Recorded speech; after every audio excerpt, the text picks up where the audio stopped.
I am Pragya and I bring to you excerpts from the current issue of Outlook, titled India That is Bharat. It looks at the ongoing state elections as a critical test of unity between the Congress and its allies in the India coalition and whether the opposition combined can take on the might of the BJP in the elections 2024. Politics of Sacrifice by Abhik Bhattacharya from Outlook.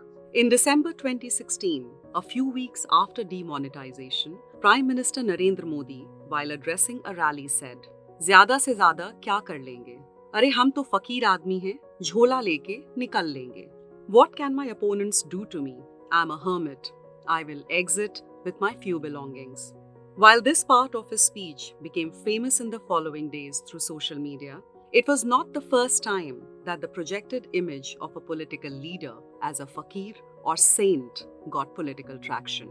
Since the days of Mahatma Gandhi, a true leader in India has been considered to be an embodiment of three quintessential features: asceticism, sacrifice, and celibacy. Among these, the most powerful tool has been the evocation of sacrifice.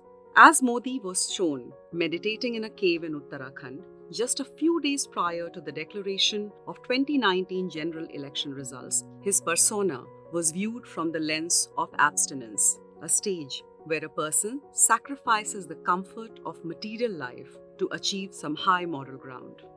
While the portrayal of Modi as a saintly figure is a part of Bharatiya Janata Party's decade-long strategy in the last few years, projecting his spiritual side, spreading the message of love, abandoning material comfort, and showcasing a deep engagement in the ideal of seva, Rahul Gandhi has emerged as the embodiment of the necessary saintly impulses that seem to counterweight his rival's projected image. However, one can't miss the differences in the evocation of the two forms of sacrifices. On the one hand, there are Modi's references to his personal sacrifices, like leaving his wife for indulging in the service of the nation, echoing Gautam Buddha's idea of sannyas. On the other, the martyrdoms of Gandhi family members have never left the mindscape of Rahul Gandhi. Sugata Srinivas Raju, the author of Strange Burden, rightly says that whenever Rahul Gandhi recounts the loss of his family members, he takes a 20-second pause and then talks about forgiveness. Since he joined politics, Gandhi has invoked the sacrifices of his father and grandmother several times. In March this year, when he was disqualified from parliament, besides updating his status as disqualified MP, he wrote, "Satya, Sahas और बलिदान, ये हमारी विरासत है और यही हमारी ताकत भी."